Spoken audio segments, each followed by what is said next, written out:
Yo, yo, yo, what's happening? What's happening? What's happening? Welcome everyone to the Friday Night Fighter Fly Smackdown review. It's your boy, Mr. FTW Rock, and we got Mr. FTW himself. Boss man, what's happening? What is happening? I can't call it, man. We had a nice little Friday Night Smackdown tonight. I can't even lie to you. Yeah, we're pretty straight, man. We're pretty straight. Our boy Bird come be with us tonight, y'all. He got off work a little late, so he wasn't able to catch SmackDown, but he sends his thoughts and regards with us. But he does have a bird's eye view for us. Well, I do personally. I wanted to share it. You want to go knock it out the way real fast? Yeah. We can. Okay. Hold on one second.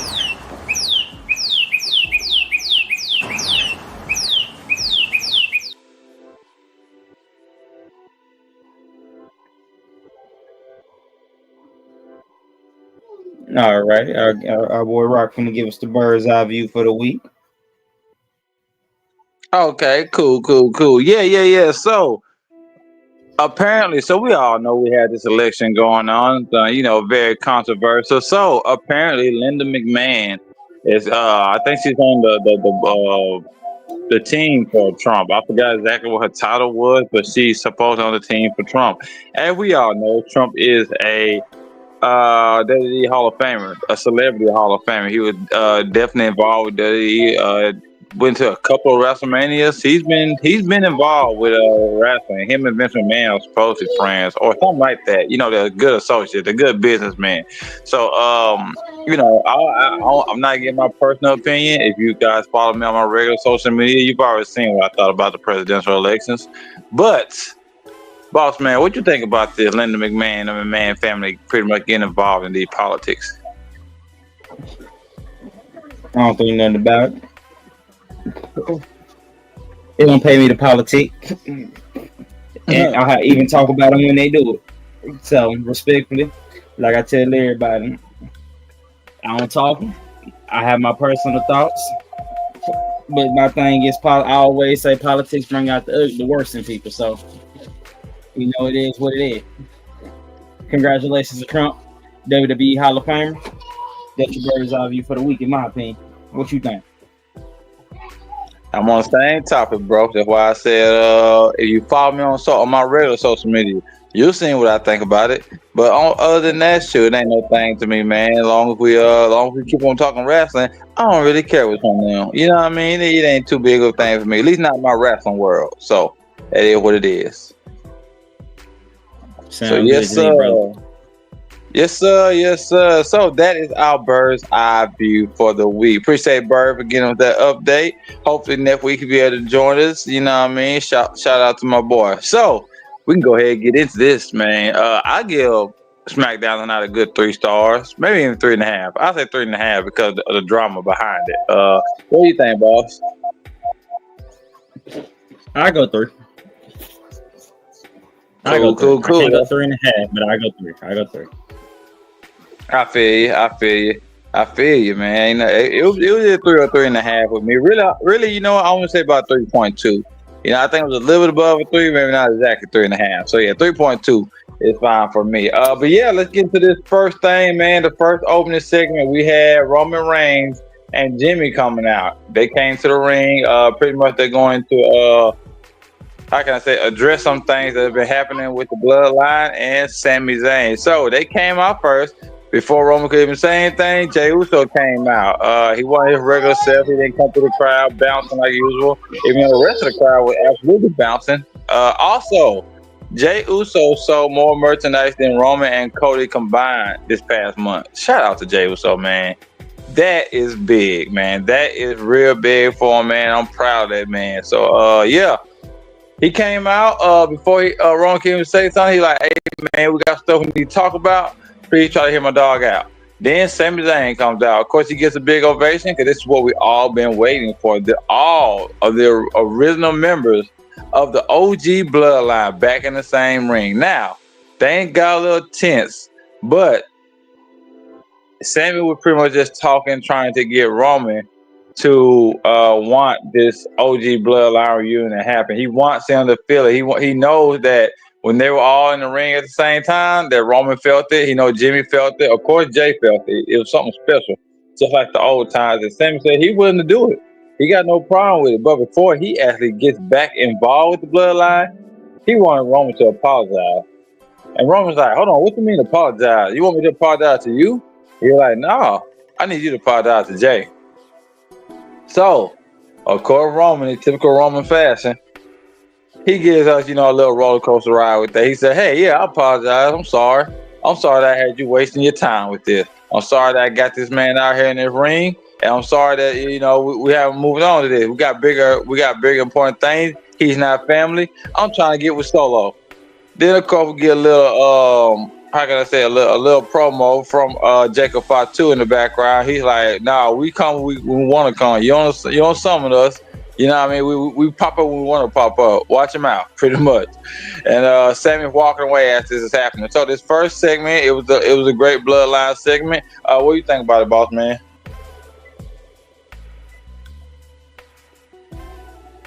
Can you hear me, boss? Yes, I hear you. I hear you. I mean, okay. I love the roller coaster ride. You know what I'm saying? Like, cause in a way, it still be feeling like Roman's still kind of like a heel in a way. It still feel like we love Roman. He letting us in, but he's still him at the end of the day. If you know what I mean. Oh yeah, for sure. He got to do that. Like if Roman doesn't do that, it's just not him. You know what I mean? He got to play with our emotions. He got to keep us on the string. Kind of like a yo-yo, you know what I mean? Throw us out, then bring us back. Throw us out, then bring us back. You know what I mean? So, man, it is what it is, man. We're gonna see what goes on with that, and hopefully they get it all together. You know what I mean? We got more to talk about it by the end of the show. But as for now, we can go ahead and move on. Moving on with that. So, the next thing we had on the agenda, let me make sure I got this right because these notes are kind of sticky a little bit. Hold on right quick, boss. Give me 1 second. Oh, what's up, bro? What's up, bro? Ham FTW fan. That's my brother, Facebook user. I thought that was my brother. It just said Facebook user. You would say, what up, bro? Yeah, I don't know what's wrong with this. I guess it's like on his page. I don't know, but we know exactly who that is. Okay. Yeah, but I'm pretty sure that's my brother. But yeah. So the next match we had, you guys, we had Bailey versus Cora J. Now, Corey LeRae. Did I say that right? Is it Corey? No, it's LeRae. Candice LeRae. Candice LeRae. So yeah, we had Bailey versus Candice LeRae. I kind of like Candice LeRae's ring attire. The little wings that she come out with during her entrance. I kind of like it. It's kind of dope to me. We all know Bailey can wrestle, and supposedly Candice LeRae was wrestling, if not just as long, even longer than Bailey. So this is kind of like a reunion match with them. They faced each other several times in and outside of WWE. So this match was kind of up and down. It had its pretty okay, pretty exciting moments. Then it had this moment where it was just like, it is me. I don't know what the fuck. I I don't know, bro. It just say Facebook user, but yeah, shout out to you, bro. But yeah, I don't know. Yeah, like I said, they went against each other several times. This ain't nothing new. This match, like I said, this match was up and down. Some side moments, some boring moments. Overall, I'll probably give it a 2 out of 5. It wasn't horrible. I just wasn't super excited about it for some reason. Bailey got the win. Candice already tried to fake an injury and try to get Bailey to put her guard down. She was gonna go for the roll up, but Bailey countered that into the 1, 2, 3 roll up on her. Boss man, what you think about this first match between Candice and Bailey?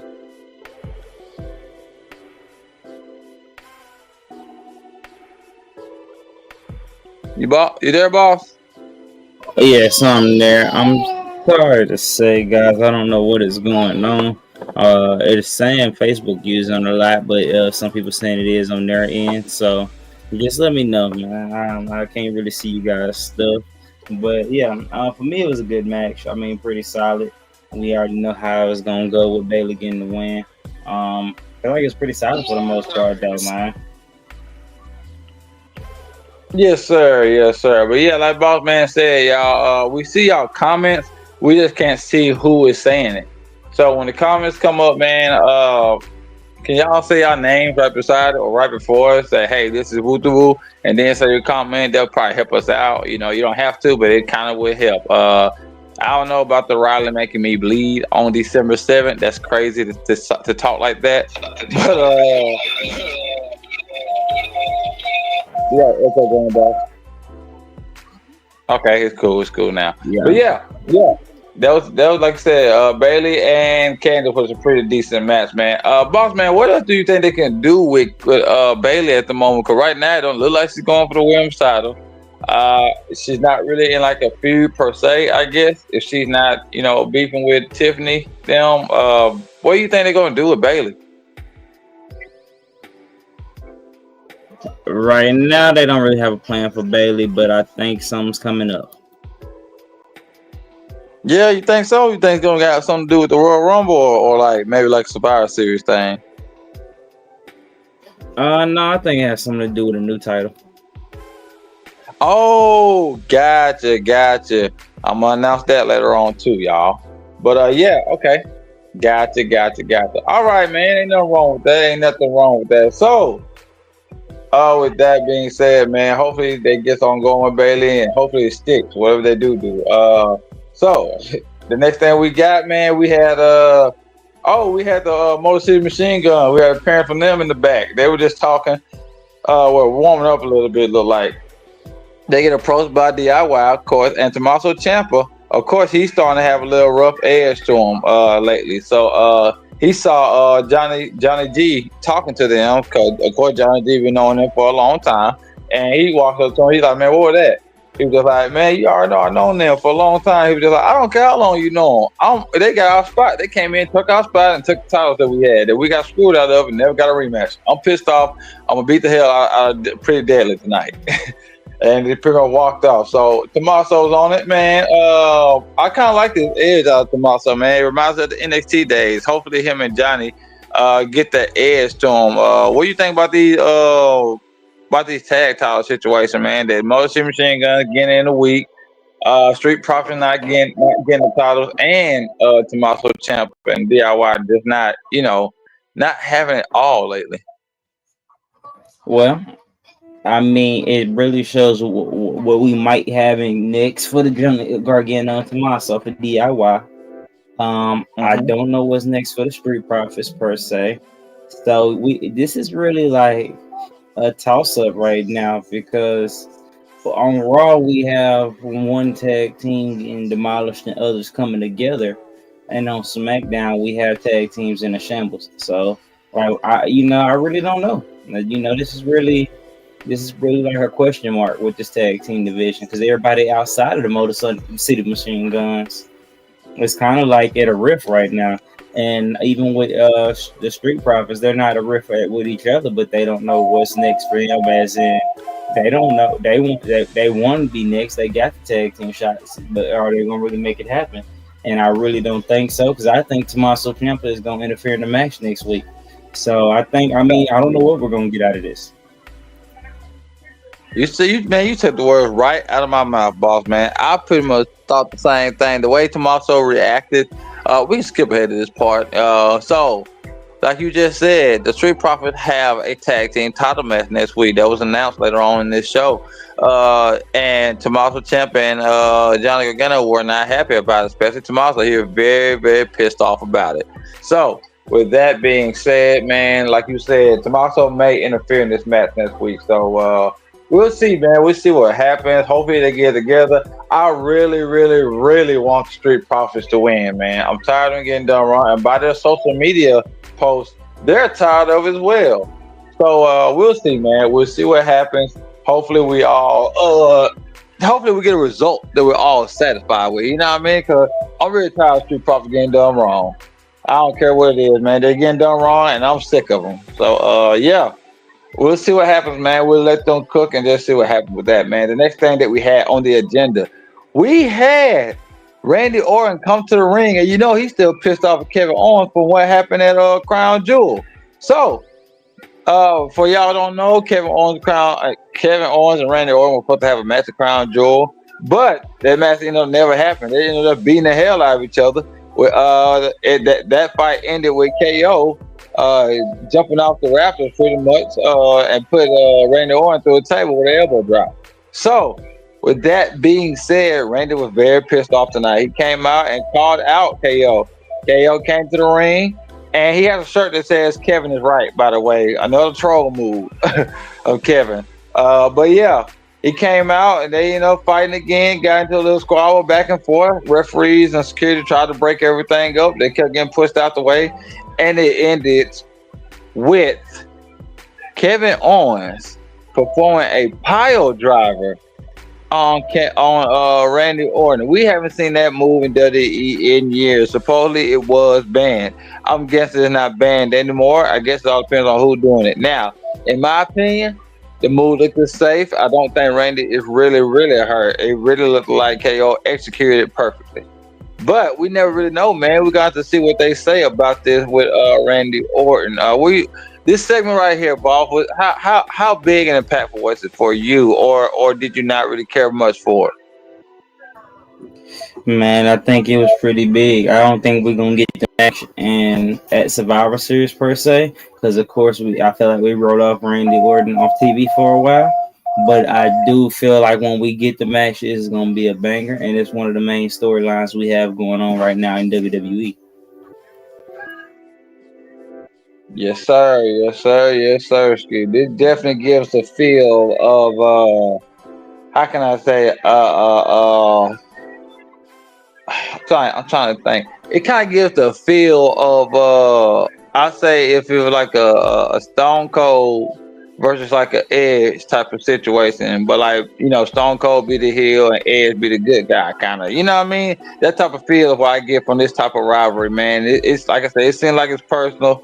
We know it's not personal, but of course the storyline wise, it seems personal. Like you said, they may have wrote him off TV for a little bit, maybe just to prolong the match. Or Randy might have an actual legit regular injury outside of this, and they're just giving him just a little bit time to rest and go home, just spend time with your family. You know what I mean? So shout out to him, man. They do this sometimes. Like I said, I'm not sure 100% sure if that is the case. Either way it goes, it looks like it's gonna be pretty exciting. By the way, when he was getting put in the ambulance, Cody Rhodes went with him. That's the only Cody Rhodes sighting that we saw today, which is kind of weird. We usually get like some type of speech or some type of segment from him that's a little longer. So I'm kind of surprised by this, but I'm not mad at all, because like I said, it was still a good show. All right, so next thing that we had what we just talked about earlier, Tommaso Ciampa and DIY versus Pretty Deadly. Now, Tommaso Ciampa beat the hell out of both of these guys. He literally beat their ass for about 5 minutes and pinned Kip. No, he didn't pin Kip. He pinned the other one. He whooped up on him, man. He didn't even tag Johnny in. Johnny was asking to get tagged in at one point. And he looked at him, ignored him, did his finishing move, counted 1, 2, 3, ended the match. I get it. It's a good look for Tommaso Ciampa. I like him being aggressive. I know it's gonna be great for the storyline. I don't know about Pretty Deadly getting squashed by one guy though. I kind of didn't like that. 'Cause I like Pretty Deadly's act, man. I like how they wrestle. I like everything they bring to the table. If they're gonna get, if everybody else is trying to get taken seriously as far as getting tag title shot, I think Pretty Deadly should be in the mix of trying, or at least being eligible to do so. They're just pretty much there now. They were walking, they were had them with Tiffany and Nia. Now they don't have them with them. Now they're just irritating people and getting beat up. That kind of makes no sense to me. But like I said, it's a good look for Tommaso Ciampa and DIY. I like it for the storyline. What you think about this, boss?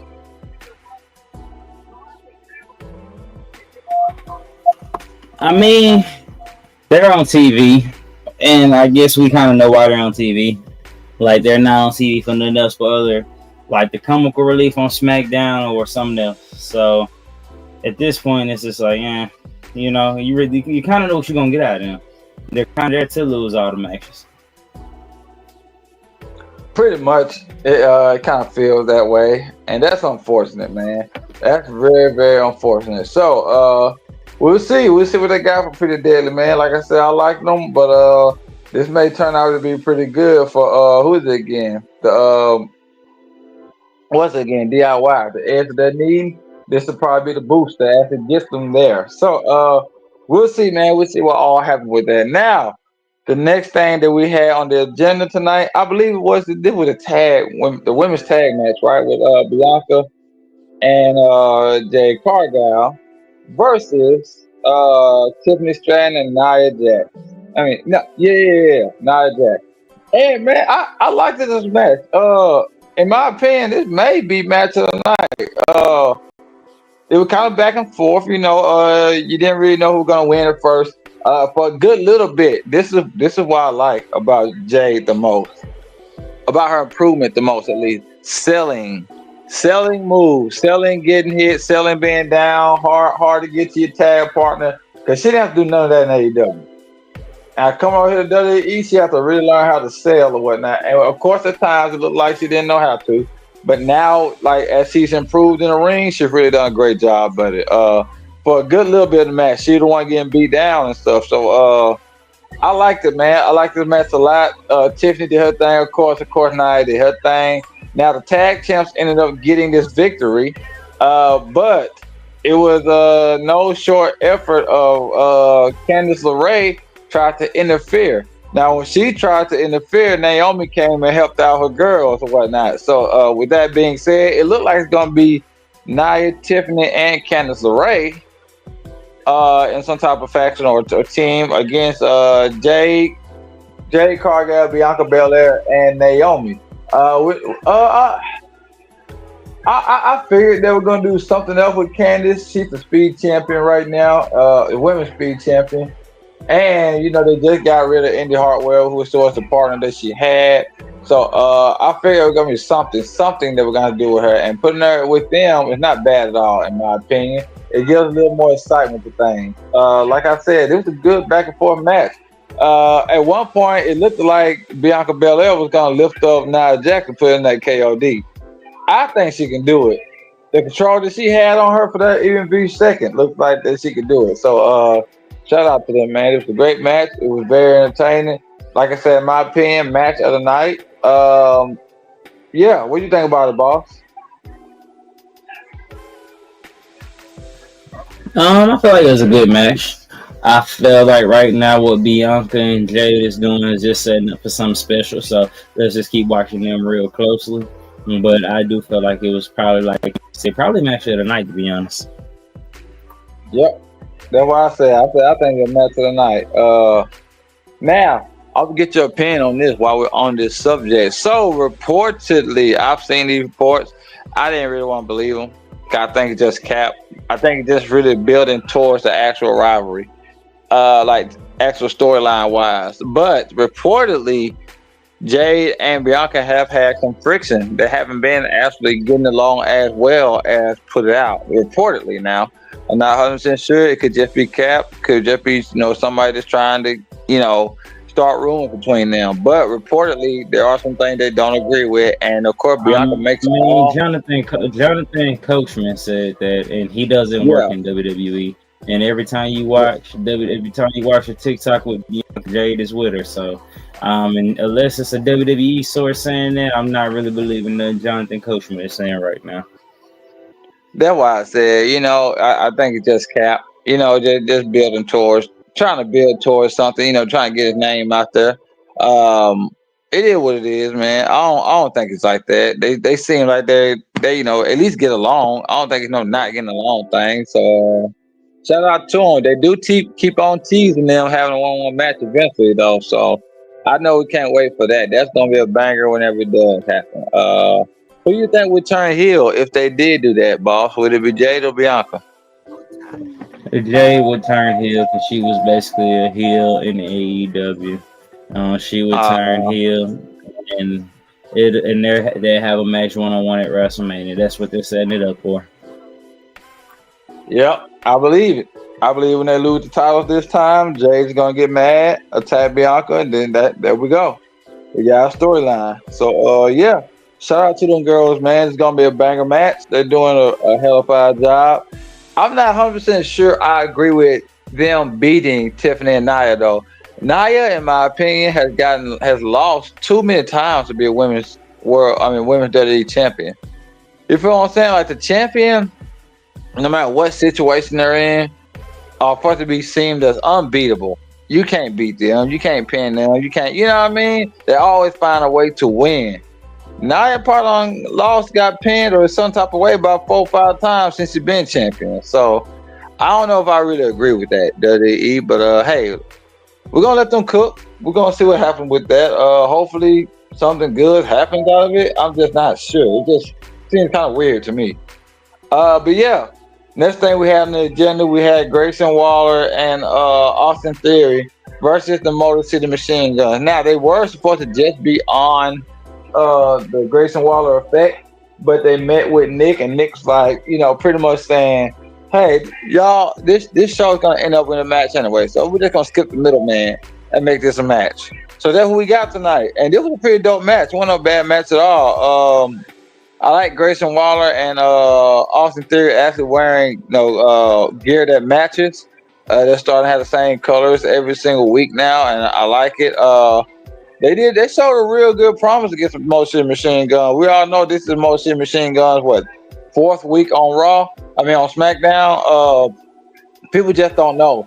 They are new to WWE, but they are not new at all for tag team. They've probably been wrestling, especially tag team, about 20 years. So shout out to them boys, man. I like Motion Machine Gun. I just personally don't think they should have been the tag champs on the second week of them being on the show. I'm not mad at them. I just didn't agree with it at all. But what do you think about this match between? Oh, by the way, Motion Machine Guns pick up the victory, you guys. What do you think about this match, boss? I don't think the Motor City Machine Guns can have a bad tag team match. They're like one of the group of the elite tag teams. Like when you think of best tag team in the world, like we have the Usos, but you can call them the best tag team in WWE. People like the Motor City Machine Guns are like the best tag team in the world. They've been all around the world wrestling together. They've held tag team. I think damn every major tag team built. So for me, I don't think they can have a bad match, man. You can put them in the ring with them or anybody, and they're gonna rock out. You are right about that, man. It's just some people that are just special in the ring. And Motion Machine Guns are one of them special teams, man. That like you said, they can definitely work without anybody, and there's not much wrong that they can do. So, like I said, shout out to them, man. Glad they are in WWE, and hopefully they keep on rising and continuing to be great tag team. Next thing we had on the agenda, there's a special announcement, y'all. Special announcement, and I'm very excited about this. Bossman kind of hinted towards this earlier. The women's tag team division, not tag team, the women's division in WWE just got a new title. It's gonna be the women's United States title. They announced it tonight, and I'm guessing they're gonna have a tournament or a battle royale or something for probably a tournament at Survivor Series or something like that. Going towards Survivor Series, I'm sorry, or something like that. So shout out to WWE, man. This is big, man. People have been crying to have a women's mid card title. They did kind of do that with the North American Championship, the Women of North America, but that's just an NXT title, so it couldn't travel. I'm pretty sure this title is gonna be on SmackDown, and they may end up having a women's Intercontinental title as well, and putting that one on Raw.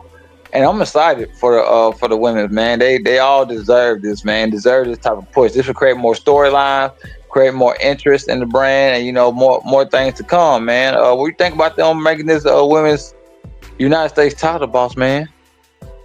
Oh, I'm excited for it. I do think we're gonna get a women's Intercontinental Championship to one for split shows, and I'm excited for the tournament and to see the women that's gonna actually get a chance to hold that thing, man. I'm ready for that. First champion, who you think gonna be? First women's United States. I'm going Chelsea Green. That's not a bad choice at all. That's not a bad choice at all, boss. I was gonna say hopefully Naomi. I want to see Naomi with it, but Chelsea Green, that I wouldn't be mad. I wouldn't be mad at all. So shout out to them. Shout out to them, man. Hopefully they have a great time or great push for this title. So next thing we had afterwards, man, we had the actual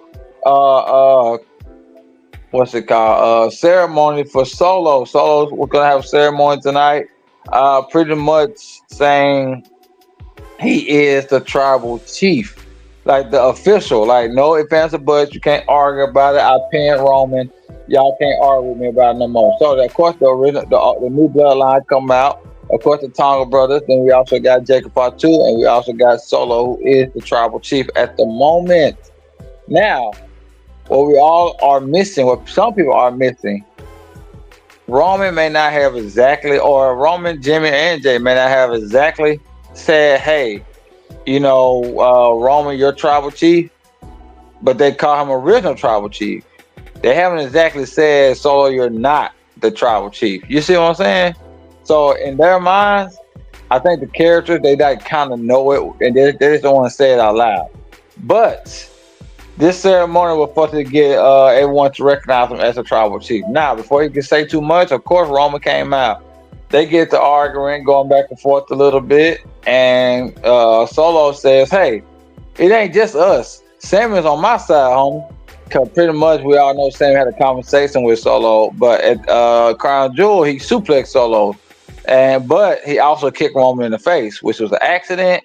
But Solo kind of played on it, saying, hey, Sammy, you my guy. Come on out here. Help me beat him up whatnot. They get to beating up on Roman. Of course, the Usos come out. Sammy's looking like he didn't know what to do. He gets in the ring after Solo tells him to get in the ring, and he pretty much Haluva kicks the hell out of Solo Sikoa.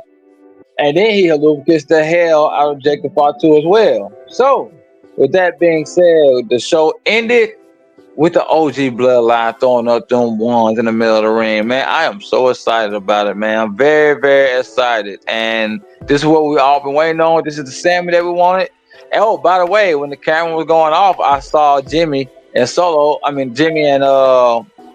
doing the handshake. They famous handshake. Now everybody is cool, and that's what we love to see. War Games is gonna be something fantastic. This last segment, boss, what did you think about it and all the drama behind it? This is what we watch SmackDown for. This is what it is, man. JR, man. All I got to say is thank you for the goal. Anyway, like I said, back to what I was saying, man. This is what we watch SmackDown for, man. This is it. Like, this is the cinema we watch and we wait for. And yeah, man, we got what we wanted, man. The OG bloodline is back together, and we know we get what we get in their War Games.